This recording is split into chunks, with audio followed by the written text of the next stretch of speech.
ফেরেশতাদের অস্তিত্বে আনার সাথে সাথেই তারা বলে ওঠেন, লা হাওলা ওয়ালা কুওয়াতা ইল্লা বিল্লাহ।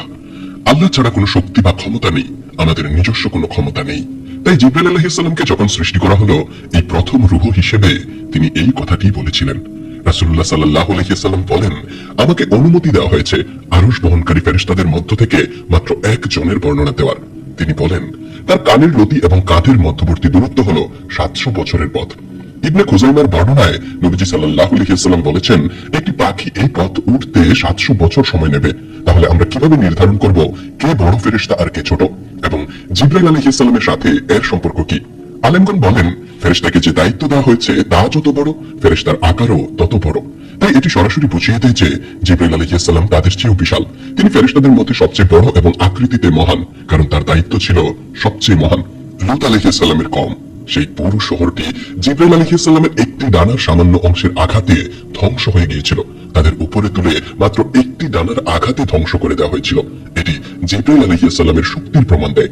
নবীজি সাল্লাল্লাহু আলাইহি ওয়াসাল্লাম বলেছেন, তিনি সরাসরি আল্লাহর আরশের নিচে থাকেন। তার পূর্ণ রূপে তিনি দেখতে কেমন? রাসূলুল্লাহ সাল্লাল্লাহু আলাইহি ওয়াসাল্লাম বলেন, তার 600 ডানা রয়েছে। 2, 3 বা 4টি নয়, 600 ডানা। শুধু তাই নয়, নবীজি সাল্লাল্লাহু আলাইহি ওয়াসাল্লাম বলেছেন, তিনি পুরো দিগন্ত জুড়ে ছিলেন এবং আল্লাহ সুবহানাহু ওয়া তাআলা তাকে যে আসন বা কুরসি দিয়েছিলেন, তিনি তাতে বসেছিলেন। নবীজি আরো বলেন, সেই 600 ডানা শুধু ছড়ানোই ছিল না, বরং তার ডানা থেকে অনবরত মণিমুক্তা ঝরছিল। মুসনাদে আহমদের বর্ণনায় নবীজি বলেন, তার ডানার রং সবুজ এবং তার পায়ের তলাও সবুজ। এমন কোন নবী নেই যার জীবনী পড়লে আপনি জিবরাইল আলাইহিস সালামের উল্লেখ পাবেন না। বিশ্বাস করুন, নবীদের কাহিনীগুলো দেখুন, কোনো না কোনো ভাবে সেখানে জিবরাইল আলাইহিস সালামের উপস্থিতি পাবেন। তাকে থাকতেই হবে, কারণ 1,24,000 নবীর কাছে তাকে পাঠানো হয়েছে। মুসনাদে ইমাম আহমেদের হাদিস অনুযায়ী নবীদের সংখ্যা ছিল মতান্তরে 1,24,000 এবং তাদের মধ্য থেকে 315 জন ছিলেন রাসূল। তাদের প্রত্যেকের কাছে তাকে পাঠানো হয়েছে শিক্ষা দিতে, বড় করতে, সাহায্য করতে এবং সুরক্ষা দিতে। আদম আলাইহিস সালাম যখন জান্নাত থেকে বহিষ্কৃত হলেন, তখন জিবরাইল আলাইহিস সালাম সেখানেই ছিলেন। আল্লাহ কি আর আদমের সাথে সরাসরি কথা বলেছিলেন? না। তখন থেকে আল্লাহ এবং আদম আলাইহিস সালামের মধ্যে মধ্যস্থতাকারী হলেন জিবরাইল আলাইহিস সালাম। আদম আলাইহিস সালাম যখন মারা যান, তখন তার দেহ নিয়ে কি করতে হবে তা কেউ জানতো না, কারণ মানুষ আগে কখনো মৃত্যু দেখেনি। আল্লাহ জিবরাইল এবং একদল ফেরেশতাকে পাঠালেন, তারা আদম আলাইহিস সালামের গোসল দিলেন। তাই একদম শুরু থেকেই, এমনকি আদম আলাইহিস সালামের সময় থেকেই তিনি আছেন। এরপর সহিহ বুখারীর অন্যতম দীর্ঘ হাদিসটি আসে, যেখানে নবীজি সাল্লাল্লাহু আলাইহি ওয়াসাল্লাম উল্লেখ করেন, হাজরা আলাইহিস সালাম তার শিশু ইসমাইলকে নিয়ে দৌড়াচ্ছিলেন, সাহায্যের জন্য কাউকে খুঁজছিলেন। তিনি এক নির্জন স্থানে ছিলেন, সেখানে কেউ ছিল না। নবীজি সাল্লাল্লাহু আলাইহি ওয়াসাল্লাম বলেন, হঠাৎ তিনি এমন একটি শব্দ শুনলেন।